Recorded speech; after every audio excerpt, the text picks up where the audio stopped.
Bienvenidos una vez más a Raíces, qué bueno tenerte aquí, qué bueno compartir contigo en este espacio que busca profundizar en las verdades de nuestra fe. Esas cosas que están ahí, que damos por sentado, pero que son sumamente importantes para nuestra fe, para tener un buen fundamento. Entonces, uno de los temas que ha traído mayor tensión en términos de posiciones en estos últimos 5 o 10 años, ha sido el tema de el valor de la vida. ¿Y por qué digo el valor de la vida y no uso otro término? Porque lo que suele suceder es que se da una disminución del valor de la vida y entonces se promueven las interrupciones, se promueven eventos en donde mujeres embarazadas se desembarazan, etcétera. Entonces, a través de las redes, yo encontré a una joven que ella se ha tomado la bandera de defender la vida. Ella es Loren Montalvo. Ella es una joven activista del movimiento Pro Vida en República Dominicana, ha trabajado en la iglesia cristiana y ella ha accedido a venir aquí a Raíces a hablar sobre el valor de la vida. Así que, Loren, bienvenida a Raíces, qué bueno tenerte con nosotros. Gracias por la oportunidad, muchas gracias. Sí, el tema, yo lo quise enfocar más allá que cualquier posición de tensión, lo quise enfocar en función del valor de la vida, que es en esencia de lo que se tratan todas estas temas tan tensos de si abortas, si no abortas, etcétera. Entonces, y quería tratarlo desde la perspectiva no solamente del punto social que tú te has abanderado de eso, sino también que he querido incluir el elemento de la fe, el elemento que nos distingue de los demás. Entonces, la primera pregunta que quiero hacerte, Loren, sobre este tema es, ¿por qué defendemos la vida? Bueno, eso es súper básico. Defendemos la vida porque la vida es sagrada. La Ok. vida viene de Dios. La vida es un regalo que el Señor nos ha dado. Y entendemos que somos todos valiosos, Ok. sin importar ninguna condición, sin importar nada, todos tenemos valor. Y el inicio de la vida humana, el inicio de un individuo de la vida humana, tenemos ese punto de entrada, ese punto de inicio súper bien definido, que es la concepción. Entonces, si la vida es sagrada, si la vida es importante y valiosa, tenemos que defenderla desde el momento que comienza. Ok. Entonces, por eso defendemos la vida.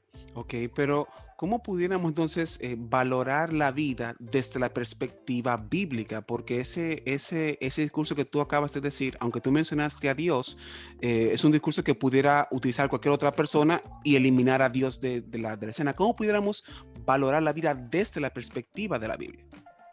Pero ¿quién creó la vida, José? Que da. ¿Quién creó la vida? Sin duda alguna es Dios, sin duda alguna, sí. ¿Quién sopló aliento de vida sobre nosotros? Nosotros no somos una masa inerte, no somos un pedazo de roca. Wow. Nosotros como cristianos sabemos que tenemos vida porque Dios decidió soplar aliento de vida sobre nosotros. Entonces, Él es el dador de la vida. En Cierto. un ambiente social, uno no habla de estos términos porque inmediatamente te descalifica. Sí, es Pero cierto. sabemos que el origen de la vida es Dios. Y como es Dios el origen de la vida, también es Él que determina en qué momento esa vida se termina. Ok. Entonces, ese es nuestro fundamento. Sin duda alguna. Ahora, tú sabes que en la vida se presentan realidades, situaciones en donde eh, hay coyunturas particulares, en donde pudiera verse como hasta desde el punto de vista incidental que suceden y pudieran en cierta medida poner en entredicho ese valor de la vida, que la vida se disminuya o el valor de la vida se pueda disminuir. Por ejemplo, se puede dar el caso de que la madre presente un cierto nivel de riesgo al estar embarazada o que se den violaciones, que es algo bastante crudo, o que haya un bebé que no sea compatible o lo que le llaman incompatible con la vida. Ante esa realidad, ¿cuál es la respuesta que le pudiéramos dar a las personas? Porque de hecho eso es el punto más álgido de la discusión sobre temas de aborto y demás. Exacto, lo que tú estás mencionando son las tres causales, Cierto. que es lo que nosotros estamos luchando en contra de ahora mismo. Entonces, lo voy a dividir por parte porque cada una tiene un alcance diferente. Por ejemplo, en el caso de vida de la madre, obviamente nosotros estamos 100% a favor de que se preserve la vida de la madre. Ok. Incluso por lógica, si la madre muere, también el hijo muere. O sea, no estamos tratando de defender al hijo sobre la vida de la madre. Ok. No queremos decirle a la gente que hay una vida más valiosa que otra, de ninguna manera. Precisamente eso es lo que nosotros estamos diciendo, que no hay una vida más valiosa que la otra. Ok. Entonces, en el esfuerzo de salvar la vida de la madre, en ocasiones, lamentablemente, muy tristemente, muere el hijo. Ok. Vamos a ver, digamos que en el caso de que una madre tenga cáncer y Ok. necesite quimioterapia, Ujú. es posible que si se le da la quimioterapia en las primeras 12 semanas, es muy probable que el hijo muera, porque el cáncer es como si fuera un veneno, es Sí, un tratamiento muy fuerte. sí. Pero la vida de la madre debe ser preservada. Ok. Digamos, en un embarazo ectópico, la ciencia lamentablemente no ha avanzado lo suficiente para mover a este bebé que se ha implantado en una trompa de falopio o fuera de donde debe implantarse, y después de un tamaño, eso explota y tanto muere el bebé como la madre. O sea, no es un abanderarse de manera cegada con Ok. que no se puede salvar la vida de la madre. Claro que se puede y se hace. Ok. Entonces, en la ley lo que dice es que si un médico, abusando de su profesión, provoca un aborto. Entonces, déjame preguntarte por lógica. Ok. Tratar la vida de la madre siguiendo un protocolo médico, eso es un abuso de su profesión. No, no, no tiene Entonces la lógica eso. vida no tiene lógica. Entonces están diciendo, los doctores están atados de mano y no pueden atender a las mujeres embarazadas. Si se le muere el hijo adentro, se lo dejan dentro. Cosa que es un absurdo total, porque Ok. si tú dejas un bebé muerto dentro de una madre, la madre va a morir. O sea, eso es sí o sí, la madre va a morir. Y Wow. hay un protocolo que dice que un bebé muerto hay que retirarlo. Entonces, usan este tipo de cosas como un engaño para que la gente piense que los doctores están dejando morir a las mujeres porque están embarazadas y porque no le pueden dar el tratamiento, cuando eso es totalmente falso.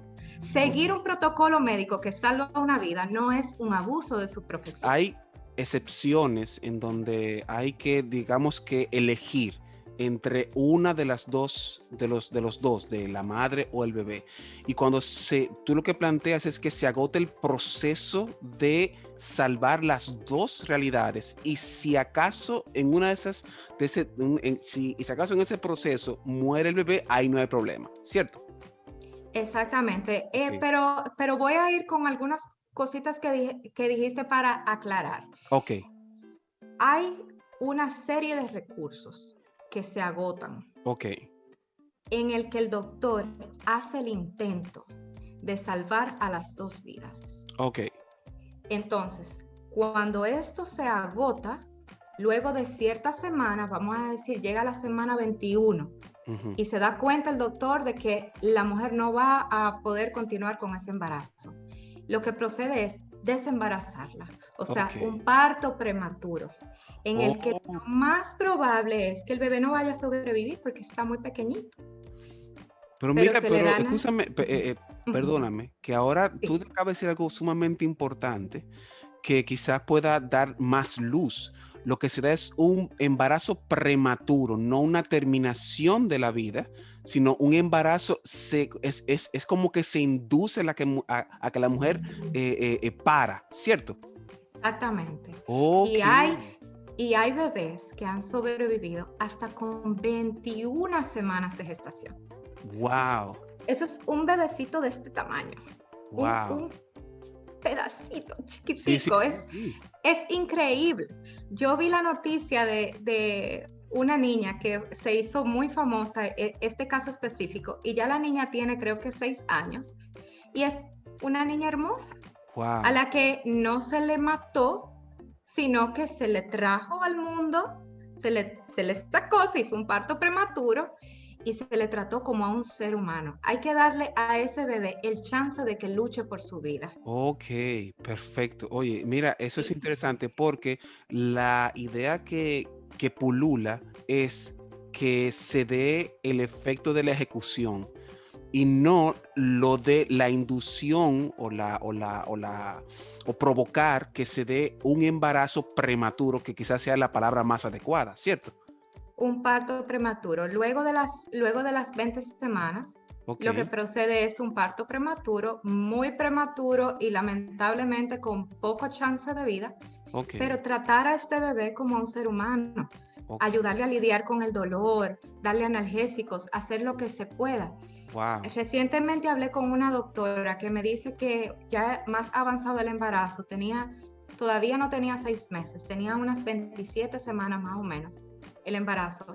Y la paciente estaba dilatando, o sea, se estaba abriendo el canal vaginal, o Sí, sea que ya el bebé venía para afuera y lo más probable es que a esa altura del embarazo iba a morir el bebé. Así que la doctora hizo un procedimiento para tratar de mantenerlo ahí y como supo que el bebé estaba por salir, le puso medicamentos para madurar sus pulmones un poco más rápido, así ok, que cuando el bebé nació pudo sobrevivir. ok. Pero, pero te fijas en el cambio de mentalidad. Sí, sí, Una cosa es tratar a la madre y que lamentablemente, tristemente, muera el hijo. Y otra cosa es ir intencionalmente a acabar con su vida. sí, sí. Hay un margen, sí, hay una perspectiva distinta porque una es una causal, una consecuencia de, y otra sería una causa a. Es decir, si se da el proceso de yo salvaguardar la vida de la madre y en consecuencia muere este bebé, es otra cosa a yo ir intencionalmente a yo desprender este bebé sin yo tener ni siquiera la idea o la intención de salvarlo luego de que saque o extraiga a este bebé. Así que es algo sin Exactamente. dudamente distinto, ¿cómo no? Ujú. Y el proyecto de ley que se está tratando de introducir abarca hasta las 12 semanas. Wow, 12 semanas de gestación, cuando la mayoría de las causas de mortalidad materna suceden luego del tercer trimestre. ok, Entonces, te hablan de que hay que bajar la mortalidad materna al mismo tiempo que te dicen que hay que salvar la vida de la madre aprobando un aborto hasta las 12 semanas. O sea, no ok, tiene ninguna relación. ok, Un trastorno hipertensivo que se da a los 6, 7 meses de gestación no tiene nada que ver con 12 semanas. Una wow, sepsis que se da luego de dar a luz en el puerperio no tiene nada que ver con 12 semanas. A wow, veces ni siquiera se descubren estos problemas en las primeras 12 semanas. Pero es, wow. es una manipulación total del lenguaje y que ayuda a sensibilizar a las personas. Porque si yo te pregunto, dime, ¿tú quisieras salvar la vida de la madre? ¿Cuál es tu respuesta? Yo digo que sí. Y yo también. Pero si te dicen el aborto es necesario para eso y tú no tienes esta información, tú dices, bueno, pues entonces si el aborto es la solución, entonces claro que sí, porque yo quiero que se salve la vida de la madre. Ok, Pero la ok. gente tiene que saber esta información. Primero, que los doctores no están atados de manos. Y segundo, que para reducir la mortalidad materna no es necesario el aborto, sino son Wow, necesarias otras cosas. wow. Entonces, ya teniendo eso claro, pasamos entonces al segundo escenario, que es un escenario muy doloroso, que suele ser no solamente doloroso para quienes viven, sino para el familiar, que es temas de violación o temas de incesto, que también son violaciones de igual manera. Entonces, ¿cómo respondemos a esto? ¿Cómo respondemos bíblicamente a esto? ¿Cómo pudiéramos nosotros decir, bueno, pero sí, puedes hacerlo o no, no puedes hacerlo? ¿Cómo pudiéramos responder a esta segunda realidad? Esta segunda realidad apela totalmente 100% a las emociones, porque si te fijas, ni es una madre enferma, ni es un hijo enfermo. Ok, Es una madre saludable, en su mayoría de veces, en su mayoría de veces, un hijo saludable también. ok, Aquí lo que estamos diciendo es dos cosas. Número uno, estamos diciendo que queremos desaparecer el trauma que ha vivido esta mujer, convirtiéndola, pasándola de ser una víctima a una victimaria. ok, Cuando sabemos que lo que ayuda a reparar el trauma, no a sanarlo completamente, pero lo que ayuda a superarte por encima de un trauma, es terapia, ayuda, contención, apoyo efectivo, consejería, un círculo que te acoja, es muchas cosas que no son acabar con la vida del hijo. ok. Y por otro lado, estamos diciendo que la vida humana depende del deseo de su madre o de la manera en la que fue concebida. Ok, Entonces, aquí estamos relativizando el valor de la vida humana, porque una persona que fue concebida en violación no vale menos que tú y no vale menos que yo. claro, Sigue siendo un ser humano. correcto, correcto. Entonces, el ser humano que ha sido concebido en violación, el hijo en violación, también tiene derecho, también tiene dignidad, también tiene derecho a la vida, también merece oportunidades, también merece vivir.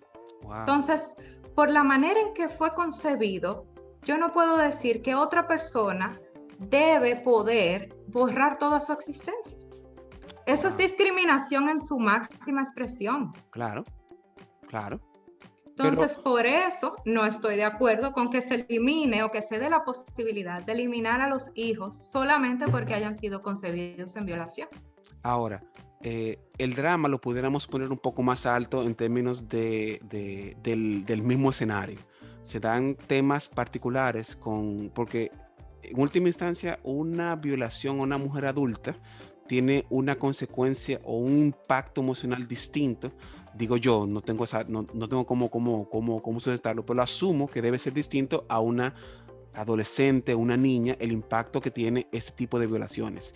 ¿Cuál sería la respuesta a niñas de 10, 12, 15 años quizás que enfrentan situaciones como estas? ¿Cómo responder a la familia diciéndole, ok, ahora su hija va a tener un hijo y van a ser básicamente prácticamente hermanos? ¿Cómo pudiéramos responder a esto? Esa es una situación totalmente triste. O sea, yo casi ni puedo poner en palabras lo mucho que eso me desgarra el corazón. Especialmente sabiendo que los embarazos en niñas por lo regular son o incesto Wow, o violación de un extraño o de una persona cercana, pero normalmente, o sea, lo más común es que sea un abuso recurrente. wow, No es tan efectiva la fecundación de una sola relación sexual, ok, sino que, como tú sabes, hay parejas que tratan de quedar sí, embarazados por años sí, sí, sí, sin sí, lograrlo. sí, es O cierto, sea que para que una niña que todavía no está plenamente desarrollada quede embarazada, ¿cuántas veces fue violada? wow, Entonces, es como un sistema de invertir las cosas, en el que estamos condenando a pena de muerte al inocente y dándole impunidad al delincuente. ok, Entonces, son cosas que no tienen relación. O sea, no se disminuye la cantidad de violaciones por legalizar el aborto, por despenalizar el aborto. ok, ¿Cuántas? O sea, por lógica, sabemos que con el aborto lo que vamos a hacer es ¿qué? Encubrir al violador. En wow, esto en lo que dicen que la familia debe tomar la decisión. En los casos de incesto, ¿tú te has puesto a pensar que el violador puede ser, lo más probable, parte de esta familia que va a tomar una decisión? Sí, ¿Qué porque va a si es decir? incesto tiene que ser familiar, sin duda alguna. Así que va a estar en el ciclo de decisiones. ¿Cuál va a ser la opinión del violador al momento de que su víctima sea embarazada? Que sí, que lo hagan. Así Que desaparezca todo, claro. que desaparezca todo, que lo deshaga. ¿Y qué sucede? La sigue violando. Wow. Entonces, es una completa desprotección a la víctima. No solamente porque el hijo vale, sino porque hay que proteger a la víctima. Entonces, el aborto es un encubrimiento al violador. Es Wow. una protección al violador.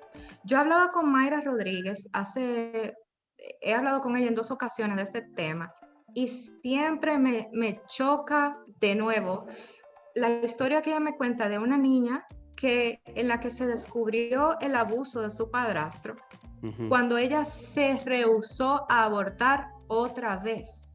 Ya él la había llevado 2 o 3 veces a abortar y cuando ella dijo, óyeme, ya no más, ahí se descubrió el abuso. Wow. Hubo Wow. también un caso aquí muy lamentable en la República Dominicana en el que el padre violaba a las 3 hijas y la pequeña fue la que quedó embarazada. Eso es completamente desgarrador. Entonces, el hombre está suelto. Al hombre nunca lo agarraron. Entonces, ¿cómo quieren presentar el aborto como una solución a la víctima cuando eso lo que hace es proteger al violador? Y cuando la víctima lo que necesita es otra cosa. Cuando la víctima lo que necesita es restaurar su vida. Necesita ayuda, necesita terapia, necesita saber que ella puede estar por encima de sus circunstancias, seguir adelante. En el caso de menores necesita un apoyo, una persona adulta que se haga cargo de ella y quizás no va a poder criar al niño porque es pequeña, pero entonces el reclamo debería ser vamos a mejorar los sistemas de adopción. Vamos Wow. a ayudar a las familias que no pueden tener hijos a que puedan acoger a estos seres humanos que han venido al mundo en una situación muy difícil. Pero ¿cómo puede ser que la propuesta sea matemos al inocente? Wow. Matemos al que no tuvo la culpa. Entonces, Pero, hay que cambiar la mentalidad y saber que al que hay que caerle todo el peso de la ley es al agresor, no al inocente. pero en este caso, Loren, voy a tomar posición y voy a poner un poco más de énfasis en este caso. Tomo en consideración que estamos hablando de una pequeña que va a tener, que ya su vida literalmente cambió de una manera drástica. Y En el momento de la violación sí, cambió, claro. exacto. Ahora, en el tema particular, porque pareciera que las personas que defienden la vida como que obvian que hay en el medio de la violación y el parto, hay 9 meses donde esa joven va a tener que lidiar con esa realidad. ¿Cuál sería Claro. entonces la respuesta a estos 9 meses? Tomando en consideración que debe tener una serie de alimentaciones particulares, que debe tener ciertos cuidados. ¿Cómo pudiéramos responder a esa realidad de los? Porque la gente dirá, bueno, que lo dé en adopción, pero eso es 9 meses después o X número de meses después. ¿Cómo pudiéramos responder a este margen de tiempo donde tiene que gestarse este bebé en esta niña? Pues, tenemos que traer a colación que lo que está gestando es una vida humana. Ok. La vida humana no es descartable. Lo que sucedió fue culpa del violador. O sea, aquí el que cometió el crimen fue el violador. La mujer, la niña, la persona que ha sido violada y que ha concebido por esta terrible circunstancia, va a necesitar más apoyo, va a necesitar muchísimo más ayuda. Y en el caso de menores, va a necesitar que se le dé un seguimiento médico más cercano. Ok. Probablemente no va a poder dar a luz de manera natural, sino que va a tener que ser una cesárea. Y lo más probable es que no llegue a las 40 semanas de gestación, que es como el límite, 40, Sí. 42 semanas de gestación. Lo más probable es que le permitan gestar hasta un poco antes. Entonces, ahí se hace una cesárea. Ok. El asunto es que cuando sucede una injusticia, y hay una persona que tiene una consecuencia, nosotros no podemos eliminar lo que sucedió. O sea, provocarle un aborto a una niña no le va a hacer sanar el trauma Cierto, y no va a desaparecer la violación. cierto. Entonces, lo que se está gestando de ella, en ella, no es una materia inerte, no es un tumor, que uno puede decir, bueno, pues lo retiramos. Es otro ser humano. Okay. Y este otro ser humano también necesita ser cuidado. Ahora, en el momento de la concepción por violación, no hay una víctima, hay dos. Y uno no puede tratar de resolver el problema de una víctima matando a la segunda. Ok. Hay que entender que se trata de otra vida humana. Son dos vidas humanas y a las dos hay que cuidarlas. Wow. Muy, muy, muy interesante ese abordaje que das, porque trata el tema humano de la situación que se dio de la violación y también trata el tema del valor de la vida, que es lo que estamos tratando hoy. Ahora, viene el tercer escenario, que es probablemente también uno también sumamente particular. ¿Cómo damos respuesta a bebés que vienen con con una parte del cerebro extraída o que vienen sin un órgano particular, que son, como plantean algunas personas, incompatibles con la vida? Es decir, que es es un esfuerzo infructuoso dar a luz a estos bebés. Uh-huh. Este es otro tema que también es muy sensible, también es sumamente sensible. Y yo tengo un respeto enorme por las madres que han gestado niños con discapacidad de cualquier tipo, cualquier malformación. Ok. Déjame hablarte del proyecto de ley. El Ok. proyecto de ley lo divide en dos. Dice malformaciones graves. Entonces, comenzando por ahí, malformaciones graves, que debe ser constatado por un doctor, pero no tiene ningún tipo de especificidad, o sea, no Es tiene decir, no hay algo de cómo ponerlo en papel eso, más o menos.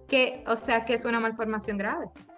Ok. ¿Qué es una malformación grave? O sea, puede faltarme un brazo y como da mucho peso a la opinión de la madre, mucho peso al deseo de la madre, que me falte un brazo, bueno, eso es grave, eso es grave. Entonces, ¿quién determina esa gravedad? El nivel de gravedad. Porque está dividido en dos. Ahí dice malformaciones graves y luego dice malformación incompatible con la vida fuera del útero. Ok. Entonces, malformación grave está totalmente amplio. Ok. Y en los lugares donde se ha aprobado este tipo de causal, lo que se persigue es un aborto eugenésico. O sea, solamente el más fuerte, el más saludable, el que tiene mayor probabilidad de vida, entonces ese sí. Hay lugares muy terribles que yo confío en que nuestro país no llegue a ser algo tan terrible como esto, pero hay lugares en que incluso pueden discriminar por sexo. Wow. Se elimina porque, bueno, yo lo que quería era un varón y es hembra. Entonces, se abre tanto que una malformación grave puede ser básicamente cualquier cosa. Nos dicen, no, esto no ataca los síndromes de Down. Sin embargo, en Islandia yo creo que fue a 0 que bajó la tasa de natalidad de niños con síndrome de Down. Wow. Porque inmediatamente podían identificar que era síndrome de Down, entonces lo abortaban. Los abortan, lamentablemente. Y asimismo va bajando la tasa de natalidad de personas con discapacidad. Y eso es eugenesia, eso es discriminación total. Wow. Por el otro lado, estamos hablando de incompatibilidad con la vida. Entonces, déjame traer a colación algo que dijo un doctor que para mí ha sido muy, muy valioso y me ha abierto una perspectiva con este tema, y es que ¿cuál es la condición médica que tiene una persona a la que el doctor le indique que debe morirse? O sea, tú viniste con una enfermedad y el doctor dice, bueno, tu enfermedad está fatal, la indicación es que maten a Josías. Ok. Bueno, no sé, no sé, no sé. No, es que no existe. A un paciente con una enfermedad terminal, ¿qué hacen? Le ayudan más, le ayudan Exactamente. a lidiar con su dolor, lo cuidan, le permiten estar con su familia, le tratan como un ser humano. Entonces, a un bebé enfermo, un bebé gravemente enfermo, en el vientre de su madre, a ese no. A ese le vamos a emitir la pena de muerte. A ese le vamos a decir, bueno, tu enfermedad es muy fatal, entonces vamos a matarte. Sí, Eso pero no es ahí voy a ponerme otra vez del lado opuesto a ti, Lore. Ujú, ¿De acuerdo? ujú. Claro. Mira, ok, pero tú estás, ahí estamos viendo al bebé, pero someter a una mujer a este proceso igual del X tiempo que tiene que pasar embarazada, porque asumo que que ese tipo de diagnósticos vienen a un número X de semanas. Entonces, digamos que fuera a la semana 15, para poner un número.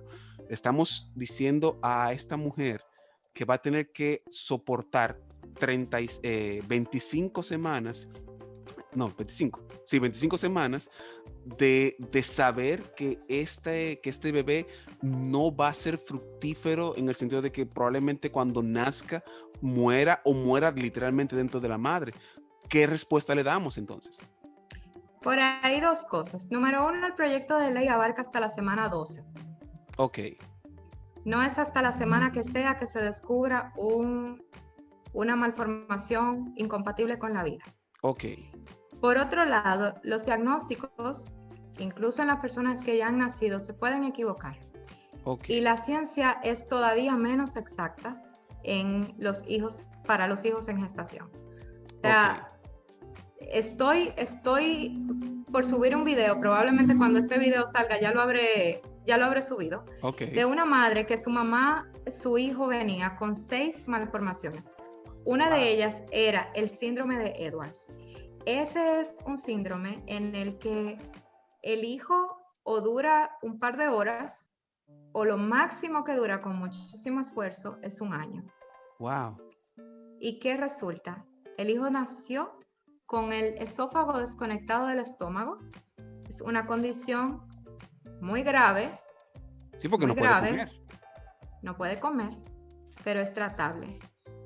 ¿Qué sucedió? El niño nació y solamente tenía esa condición, no tenía ninguna de las otras condiciones que habían dicho. Ok, Y el niño tiene una sonda y ya tiene casi 2 meses de nacido. ok. Tengo otro caso que lo he mencionado, en el que a mi mejor amiga le dijeron que su hijo no tenía vitalidad, no tenía el corazón, no estaba latiendo. O sea que se había muerto el hijo. El hijo tiene 7 años ya. Wow. Entonces, no era cierto el diagnóstico. Entonces, es muy aterrador uno tomar una decisión por toda la existencia de un ser humano sabiendo que hay diagnósticos que pueden equivocarse. Ok. Pero por otro lado, vamos a decir que el diagnóstico fue correcto, Ajá. que realmente es así y que el hijo solamente va a vivir una cantidad X de horas y de semanas y así sea. Lo que nosotros entendemos es que el valor de la vida es sagrado. Y si una persona tiene solamente una cantidad de horas, días, semanas por vivir, entonces hay que darle todavía un mayor cuidado y un mayor respeto a esa vida. Y Wow. la madre que atraviesa por una situación así, yo como cristiana no es un argumento que diría, digamos, en un debate, pero como cristianos sabemos que Dios puede hacer milagros Cierto. y que Dios puede cambiar un diagnóstico correcto y transformar el asunto. Yo Cierto. tengo el esposo de mi prima, era uno de estos diagnósticos, que tenía un pedazo de hígado nada más, un pedazo de esto, un pedazo de lo otro, y Wow. la madre ellos son suizos, son de Suiza. Suiza, sí, son de Suiza, son de Suiza, y allá es completamente legal, y le dijeron, bueno, este niño no va a sobrevivir, hay que Ujú. abortarlo. Y ella dijo, de ninguna manera yo puedo ponerle fin a la vida de mi hijo intencionalmente. Y bueno, ya dije el final, ¿verdad? Está casado con mi prima. Bueno, Felizmente casado con mi prima, con un diagnóstico correcto. Porque wow, hace poco fue al médico y le preguntaron, ven acá, ¿y tú tenías cáncer? Porque ni el tamaño ni el color de sus órganos era el correcto. wow. Entonces, estas madres que sufren por estas situaciones tan difíciles, que en su mayoría el mismo cuerpo expulsa el bebé, yo me hago la pregunta si se considera el, el daño psicológico de haber acabado tú misma, de haber tomado la decisión tú misma de ponerle fin a la vida de ese hijo. Sí, es, Eh, decir, Es, es algo delicado eso, porque la gente a veces como que no se da cuenta de que estamos tomando una decisión que aunque le pongan otros títulos de interrupción y demás, al final del día, quien lleva a cabo este tipo de acciones médicas sabe que una vida terminó. Entonces, exactamente. y también creamos el tema filosófico de que entonces, ¿qué tiempo tiene que pasar una persona para valer respecto de su vida? Es decir, si dura 7 años, ya es valioso, si dura 5, si dura 3. Entonces, es un poco delicado porque entonces estamos diciendo que las personas que duran menos de un día son menos personas que las personas que duran 2 días o 5 días. Y es algo bastante delicado Exactamente. eso. Exactamente. Yo estuve en una conversación con un joven que me decía, no, porque si entonces tiene un hoyo en el corazón y se sabe que nada más va a vivir 4 años, imagínate. Yo dije, Dios mío, o Wow, sea, está trivializando la vida de una persona que va a poder vivir 4 años y que va a poder tener un funeral digno y va a poder traer alegría a su familia y que va a poder crear un vínculo 4 años. wow. Así también hubo una madre que subió su testimonio hace poco que dice, ojalá no nos toque decidir entre la vida y la muerte. Porque a ella le dijeron que su hijo venía con una malformación gravísima del corazón y que no iba a poder vivir, iba a vivir horas luego de nacido, y el bebé duró un año y algo con ellos, y curiosamente no murió del corazón, murió de otra cosa. Wow, wow, Entonces ella dice, la vida de mi hijo valió, la vida de mi hijo valió la pena. Así wow, también hay otra joven que contó su testimonio de cómo su hijo duró solamente semanas y cómo este bebé cambió toda la perspectiva de su vida, el valor que ella le dio a la vida.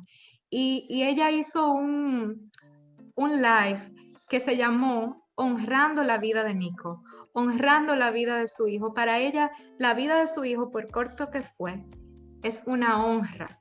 Y wow, es de la manera que nosotros debemos ver la vida humana, la vida de nuestros hijos. wow. Hay un duelo que se pasa.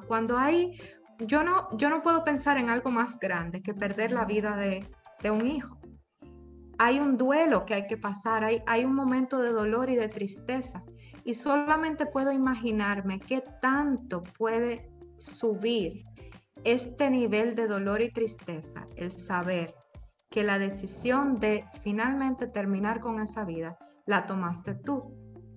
Wow, es sumamente interesante. Ahora, Loren, ya hemos visto cómo tú das respuesta a estas excepciones o circunstancias. Sin embargo, hay una batalla que se está dando actualmente. Esta batalla es una batalla cultural. Lo primero es, ¿por qué involucrarnos como cristianos en ese tipo de batalla? ¿Por qué? Mira, hay un versículo que dice que seamos la voz de los que no tienen voz. Y para mí eso pegó bien dentro de mí. Mira, te lo digo y se me aguan los ojos. Que ser la voz del que no tiene voz. Uno no puede ser indiferente a las circunstancias y el dolor de otra persona.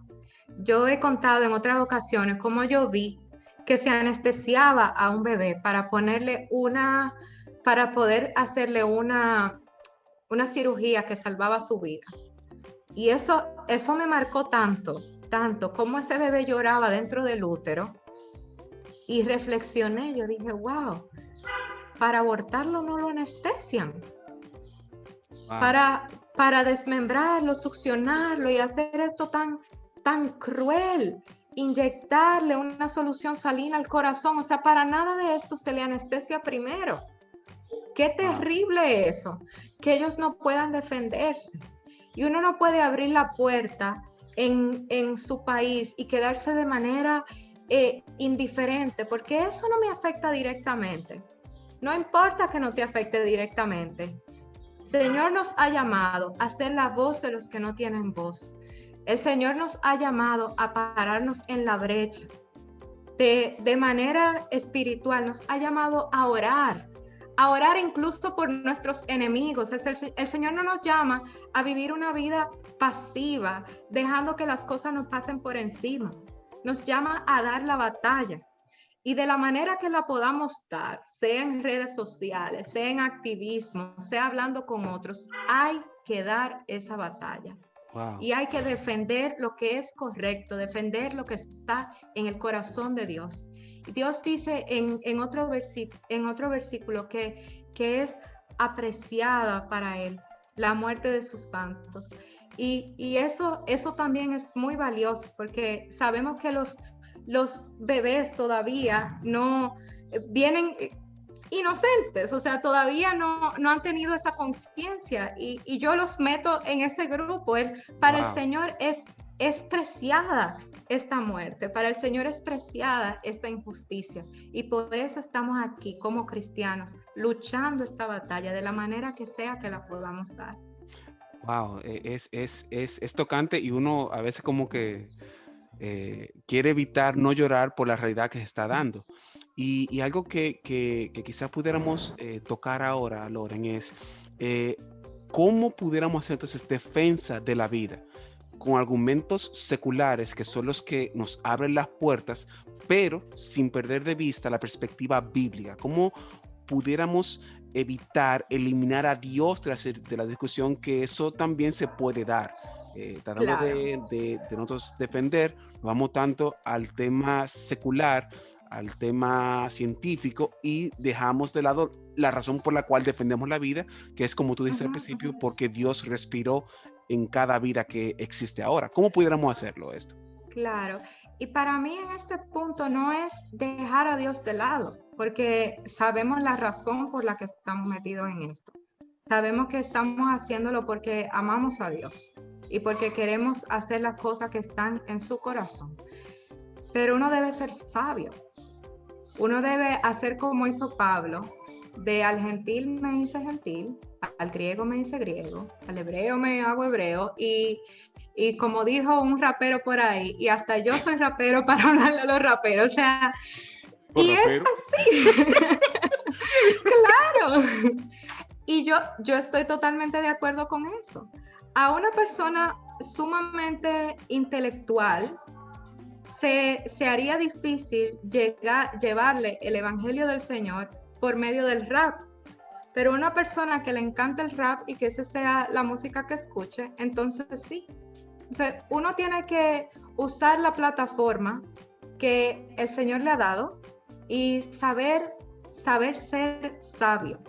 Saber en qué momento yo puedo abrir esa puerta y usarla para evangelizar. Wow. Quizás en un debate yo no voy a venir a abrir la Biblia y decirle que el Señor, mi embrión vieron tus ojos y que en tu libro estaban escritas todas aquellas cosas que fueron luego formadas sin faltar ninguna de ellas. Yo, mira, amo ese versículo, pero en un debate eso no va a ayudarme con la causa, sino que va probablemente a descalificarme. Pero yo sé ese versículo. Yo lo tengo en mi corazón y yo sé en qué momento puedo usarlo.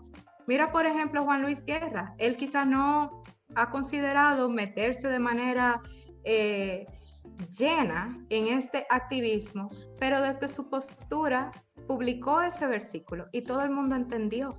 Sí. Todo el mundo entendió que en medio de las tres causales, él reconoce que en la Biblia habla de que el Señor nos mira desde que estamos en gestación. Wow. Así que para mí nosotros debemos ser sabios y no es eliminar a Dios de la conversación, nunca, sino saber en qué momento nosotros usamos qué argumento para que llegue más lejos. Wow. Muy interesante. Entonces, Loren, ¿cómo nos podemos involucrar? ¿Qué podemos hacer? Porque mucho hablar, mucha teoría, es muy bonito, pero ¿cómo logramos dar la cara desde la perspectiva de la fe, utilizando, siendo sabios? Porque lo que tú estás planteando es interesante, es ser sabios, identificar cuándo utilizar el argumento bíblico. ¿Cómo nos podemos Claro. involucrar entonces? Entonces nosotros tenemos que involucrarnos en nuestro alcance. Toda Ok. persona tiene influencia en algún grupo de personas, sea tus seguidores de redes sociales, tu TikTok, tu Instagram, tu Twitter, tu Facebook, lo que sea que uses como redes sociales, tú puedes subir contenido pro vida, contenido pro Jesús principalmente. Tú puedes usar todas tus redes para esparcir luz a las personas que la necesitan. A veces lo que la gente necesita es simplemente información. Ok. Como lo que te dije, no quiero que se mueran las madres. Bueno, y si yo te digo que las madres no están muriendo y que esto es una excusa, Wow. entonces ahí tú puedes usar tu información para esparcir luz. Tú puedes, los que estudian, pueden hablar con sus compañeros de universidad. Nosotros tuvimos una charla con Agustín Laje y para mí fue muy interesante de la manera que él lo puso. Dijo, necesitamos personas con esta mentalidad graduadas de la universidad, las necesitamos. Okay. Y a veces hay profesores que tú, si los enfrentas, te van a quemar la materia. Entonces, escoge tus batallas. Quizás hay un profesor que tiene su mente abierta a aprender, en la que puede tener un debate respetuoso, pero quizás hay otro cerrado y lo que toca en esa materia es hablarle a tus compañeros. Decirle, oye, mira, yo con eso que el profesor dijo, lo que opino es esto, y crear este debate entre tus compañeros nada más. Ok. Hablar con tus familiares, si tú te das cuenta que hay una persona que está confundida con una de estos discursos feministas de izquierda que están tergiversando la realidad. Okay. Entonces, hablar. Lo que uno no puede hacer es quedarse pasivo y quedarse con la información para ti mismo. Nosotros tenemos la información y hay que compartirla. Cierto. Y le agrego a eso, hay que ser valiente. Wow. Este no es un tiempo para cobardes. Este es un tiempo para valientes. Y como le dijo Mardoqueo a Esther, quizás para esta hora, quizás para este momento, el Señor nos ha permitido a nosotros empaparnos de todas estas cosas, de esta batalla cultural. No para quedarnos callados, es para hablar la luz, es para hablar lo que está en el corazón del Señor. Porque si no lo hacemos nosotros, entonces, ¿quién lo va a hacer? Cierto. Óyeme, tremendo, Loren. Te voy a poner ahora Loren Mortal con Mardoqueo. Tremendo, Loren. De verdad que gracias por estar en Raíces, gracias por acceder. Creo que está sumamente claro el tema. No se dejen intimidar por números grandes, que los números grandes sin sustento no tienen ningún tipo de valor. Ese es un argumento que por lo general usan, hacer cosas grandilocuentes, decir que son tantos cuando realmente son 10, 15, 20. Entonces, de verdad que es un tiempo para valientes y de verdad que te agradezco mucho que hayas estado aquí en Raíces, Loren. Gracias a ti por la invitación, un placer. Y como digo a todos mis invitados, tienes que volver. Y me encantó la forma en cómo llevas las cosas y creo que le aportas mucho al cuerpo de Cristo. Gracias. Bueno, y a ustedes, muchísimas gracias por haber estado aquí en Raíces. Nos vemos en la próxima entrega. Bye, bye.